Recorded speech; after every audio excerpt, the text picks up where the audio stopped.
ساڵتان لێبێ من ئەمڕۆ لە نێو بینەی تەلەڤیزۆنی گەلی کوردستانم کامڕۆ یانزەی نۆ 33 ساڵ تێپەڕەبێ بەسەر دامەزراندنی تەلەڤیزۆنی گەلی کوردستانە کە لە یانزەی نوێی ساڵی 1991 ئەم تەلەڤیزۆنە دامەزرا و هەتا ئێستا بەردەوامی هەیە و خزمەتەکە ئەتوانین بڵین تەلەڤیزۆنی دایکە و یەکەم تەلەڤیزۆنی کوردیە بۆیە ئێمە شۆک و دەستگای میدیای کورسات پێمان خۆش بوو چەپکە گوڵی ڕێز و خۆشەویستی و برایەتی پێشکەشیان بکەین بە بەڕێوبەر و تەواوی کارمەندەکانیان و لە نزیکیشەوە پەیامیان وەربگرین تا چەند لەسەر ئەم ئاراستەیە بەردەوامە بن و خزمەت بە خەڵکی کوردستانەکەن بۆیە لەگەڵمان بن.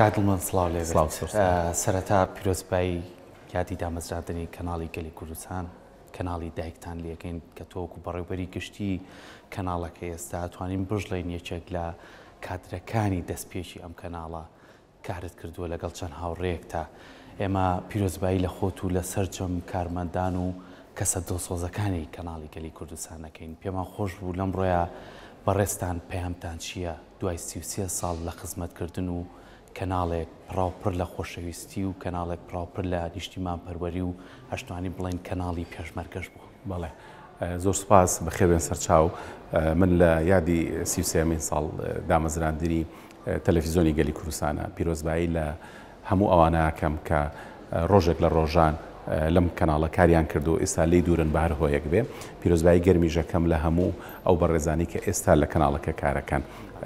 طبعاً تەلەڤیزۆنی گەلی کوردستان من یەکێک نیم لە سەرەتاکانی کە کارم کردوێتیایە ئەتوانم من بڵێم من جیلی دووهەمی کارکردنم لێرە بۆیە ئەوانەی کە لە سەرەتای دامەزرانی تەلەڤیزۆنا کاریان کردو ئەتوانم بڵێم نەک سەربازێکی ون بگرە زۆر لەوە زیاتر بوون کە توانیان لەو کاتە ناڕەحەتی ئەو سای کوردستانە بتوانن کەناڵێکی تەلەڤیزۆنی دروست بکەن ببێتە ئومێدێک بۆ هەموو کۆمەڵانی خەڵک لەو کاتەیە.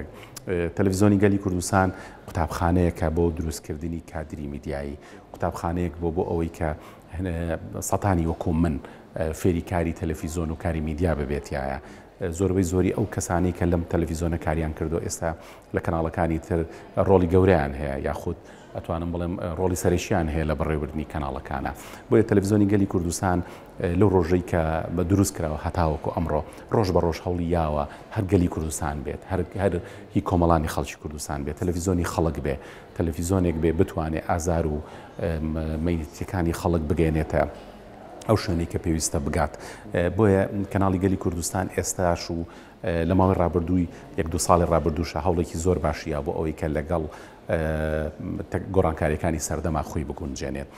تەمەن گەلی کوردستان لە 11 نۆی ساڵی 1991 کە بە وتارە مێژوویەکەی سەرۆک مام جەلال دەستی پێکرد دوای ئەوە ئەمە بوو بە دەستپێچێک بۆ ئەوە ڕاستە لە مانگی 3 ساڵی 91 هەوڵێک هەبوو بۆ ئەوەی کە تەلەڤیزۆنی گەلی کوردستان دامەزرێت بەڵام بەهۆی کۆڕە و ئەو بارودۆخی کە بەسەر کوردستان هاتەوە نەتوانرا بەردەوامی بێت تا 11 نۆ لە دوای 11 نۆ تەلەڤیزۆنی گەلی کوردستان تا ساڵی 2008 کەناڵێکی لۆکاڵی بوو لە ساڵی 2008 بە بڕیاری سەرۆک مام جەلال کەناڵی گەلی کوردستان کرا بە کەناڵێکی ئاسمانی تا ئێستاش بەردەوامە. ئێمەش دووبارە جارێکی تر پیرۆزباییتان لێکەین سپاس بۆی کە پەیامی خۆت گەیان هیوادارین هەر لەسەر ئەو ڕێچکەیە بەردەوام بێت و بتوانن زیاتر کاری باشتر و خزمەتی باشتر بە کۆمەڵانی خەڵکی کوردستان بکەن. زۆر سپاس ئێوەش بەخێر بێن. سەرچاو.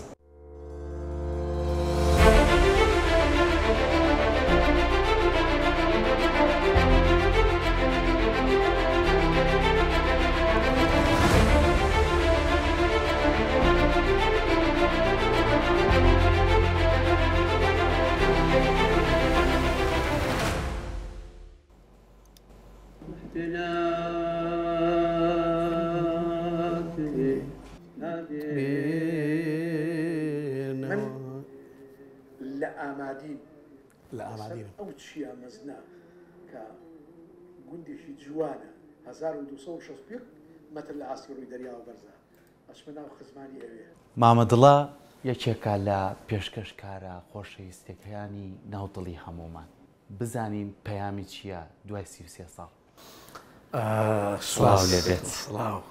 سپاس بۆ کورسات هەموو بینەرانی کورساتیش. من بەرنامەکەم 32 ساڵی تێپەڕان هەمووی کوردیە زۆر سپاس هەمووی کوردیە ئاواز شوێن زمان باخچە چیا دەشت خواردنەکەش کوردیە 33 ساڵ تەمەنی تەلەڤیزیۆن ئەڕوا 32 ساڵی منە. تەلەڤیزیۆنی گەلی کوردستان قوتابخانەیەک بوو مامی گەورەی کورد ڕەوانشاد مامجەلال ئەو قوتابخانەی دانا ئەو قوتابخانەی ئێمە تیا پەروەردە بووین بە ئەوەی کە بتوانین خزمەتکاری گەلەکەمان بین. لە ساڵی 95 مامی گەورەی کورد هەموو دەستگاکانی ڕاگەیاندنی بان کرد. ئێمەش یەکێک بووین لەوانەی وەک تەلەڤیزیۆن چین بۆ خزمەتی وتی هەتا ئەو یەکێتی نیشتیمانی کوردستانە بمێنێت ئەتوو بەرنامی ژیانی کوردستان دەکەیت.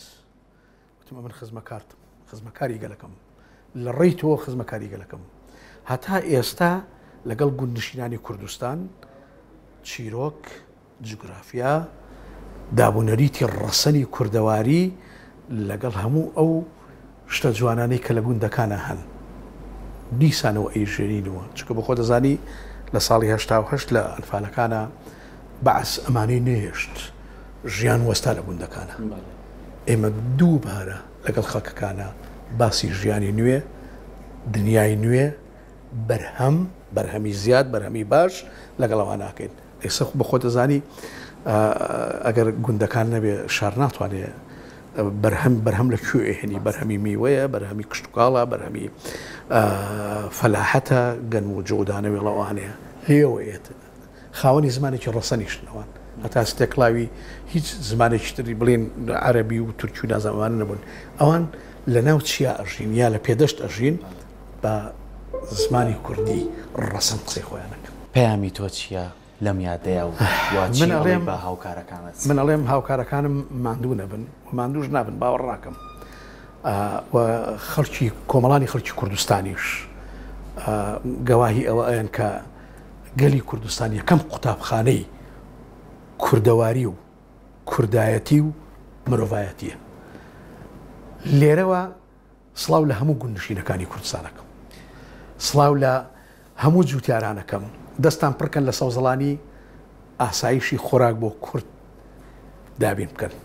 پێشمەرگەش بۆ خۆ دەزانی وەک سوپایەکی نەتەوەی ئەوانیش ئاسایشی نیشتیمانی ئەمن و ئاسایشی نیشتیمانی دابینەکەن. من سڵاوەکەم لە ڕەوانشاد لەو خۆڵەی بەسەر ڕەوانشاد مامجەلال هەیە ئەو خۆڵە ماچەکەم چکە ئێمەی کرد بەو دڵشادە کە ئێستا من خزمەکاری گەلەکەم یاخواتە من درێژ زۆر سپاس یاخوا هەر بمێنی یاخوا هەر زۆر سپاس بێت و سپاس بۆ کورساتیش پێشکەشمانێکی دووبارە زۆر سپاس چاوت باش.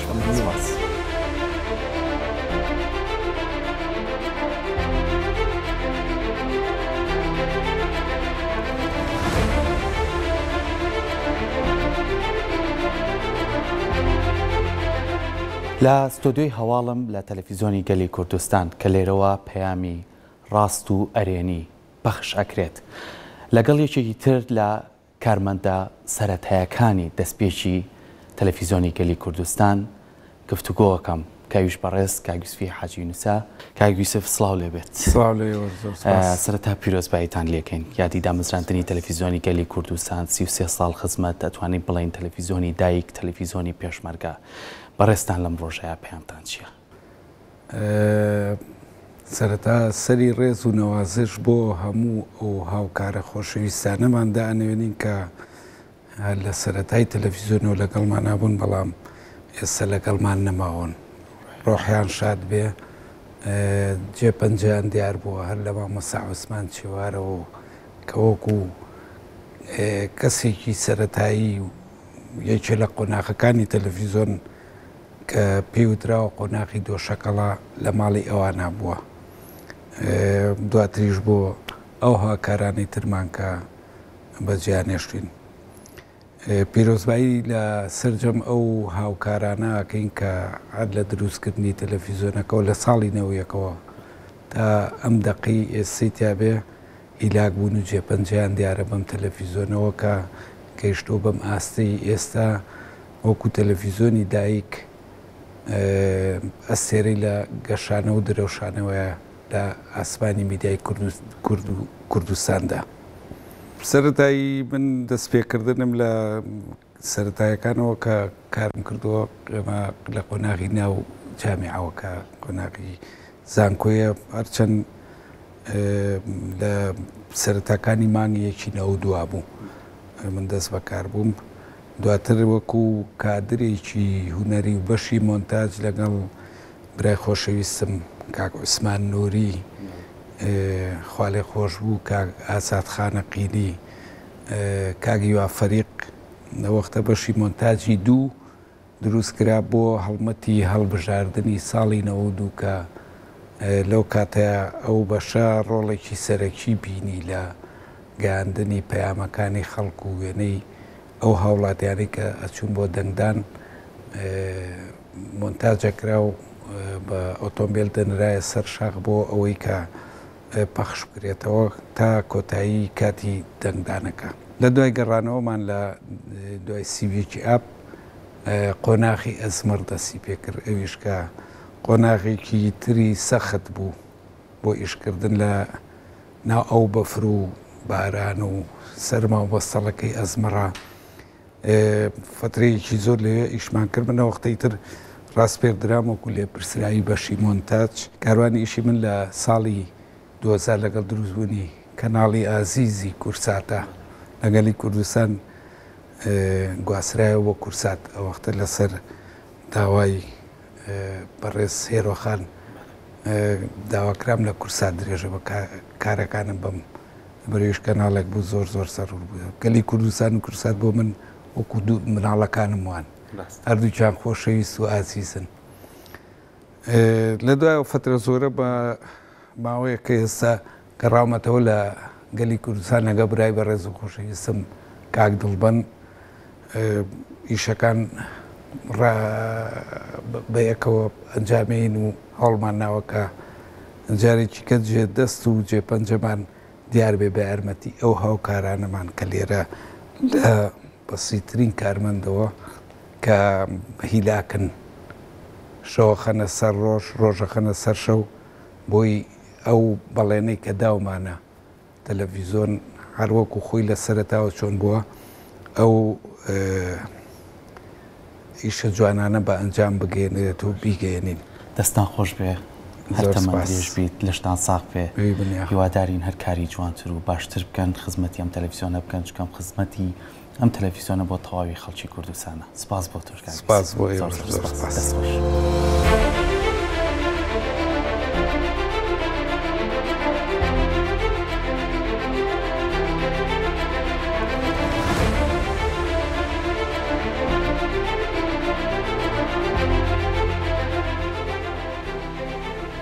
کاک دیدار سڵاو لێبێ. سەرەتا پیرۆزباییتان لێ یەکەین بۆ یادی دامەزراندنی تەلەڤیزۆنی گەلی کوردستان کە 33 ساڵ تێپەڕەبێ بەسەر ئەو خزمەتەی کە کردوێتی. بەڕێستان ئێستا بەڕێوبەری هەواڵن، پێمان خۆشە هەم پیرۆزبایی خۆت هەم پەیامی خۆت و هەم پێمان بڵێیت کاتی هەواڵ و داڕشتنەوەی هەواڵەکان لێرە چۆن بەڕێواچێ. بەڵێ زۆر سپاس بۆ ئەم بەسەرکردنەوەی کورساتی ڕەنگین. کورسات هەمیشە ڕەنگین بۆ شتەکانی ئێمە لەبیر بووە. لە 11 1990 گەلی کوردستان وەکو یەکەم کەناڵی کورد نەک یەکەم کەناڵی کوردی یەکەم کەناڵی کورد دامەزرا بۆ چەرخانێک بوو لە مێژووی ڕۆژنامەگەری و میدیای کوردیدا و یەکەم کەناڵ بوو کە زمانی خەڵک بووە، سەکۆی خەڵک بوو. گەلی کوردستان خۆشبەختانە توانیوێتی ئەمە ڕابگرێت ئەم هاوسەنجە کە تا ئێستش بەڕەچاوکردنی ڕێنمایەکانی جەنابی مام جەلال لە دامەزراندنیەوە کەناڵی گەلی کوردستان سەکۆیەک بۆ خەڵک. بەندەوەک بەڕێوەبەری هەواڵ زیاتر لە 15 ساڵە لە بەشی هەواڵە گەلی کوردستان کار دەکەم. قۆناغ بە قۆناغ لە گەلی کوردستان گەشتمەتە بەڕێوەبەری هەواڵ. ئەوەندەی من لە گەلی کوردستان و لە کادرەکانی گەلی کوردستان تێگەشتبووم. گەلی کوردستان یەکەم گرنگی لەلای ئەو بەرپرسایەتی کۆمەڵە بەرامبەر کۆمەڵگاکەوە بەرامبەر گەلەکەیەتی ڕەچاوکردنی گواستنەوەی هەواڵەکان و ڕووماڵکردنی ڕووداوەکانی ڕۆژانەدا. گەلی کوردستان بێبەژنەوە لە قەیرانەکان، بەڵام سەرڕای ئەو قەیرانە زۆرانە توانیوێتی لە سێپەی خۆی ڕاوەستێت و سەکۆی خەڵک بێ و سەکۆیەک بێ بۆ گەیاندنی خەڵک. ئێستا گەلی کوردستان لە وەرزی نوێدا هەوڵی کیاوە کە زیاتر بە ڕووی خەڵکدا کراوەتەوە بەراورد بە پێشووتر ئەمەش پەیوەندی بە سیاسەتی یەکێتی نیشتیمانی کوردستانەوە چونکە گەری کوردستان زمان حاڵی یەکێتی نیشتیمانی کوردستانە و پەیامە ڕسمەکانی یەکێتیش ئێستا بۆ ئاراستێن کە بەرەو خەڵک دەڕۆینەوە ئێمە و زیاتر دەچینەوە ناو خەڵک و خەڵک بڕیاردەدا ئاراستەکردن لە گەری کوردستان بە جۆرێکە کە ئێمە کۆمەڵگایەکی کوردیمان هەیە دەبێت بیپارێزین دەبێت دابوونەریتە پیرۆزەکان بپارێزین و دەبێت دوورکەوینەوە لە نانەوەی ئاژاوە و دووبارەکی و ململانێ گەری کوردستان توانیوێتی ئەو هاوسەنگی ڕابکرێت لە دوورکەوتنەوە لە نانەوەی پشێوی و نانەوەی ململانێ لە نێوان تەنانەت لایەنە سیاسەکانی دریشدا بۆیە بەڕێوەبەری هەواڵ پێم وایە ئێستا گەری کوردستان سەکۆیەکە بۆ گانی داوای خەڵک و ئێمە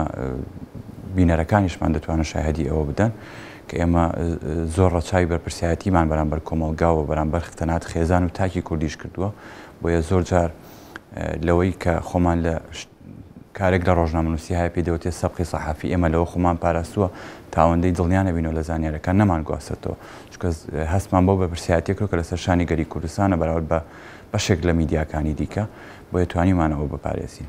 دەستان خۆش بێ جارێکی تر پیرۆزباییتان لێکەین هیوای بەردەوامی و هیوای کاری باشتر زۆر زۆر سپاس دەستان خۆش.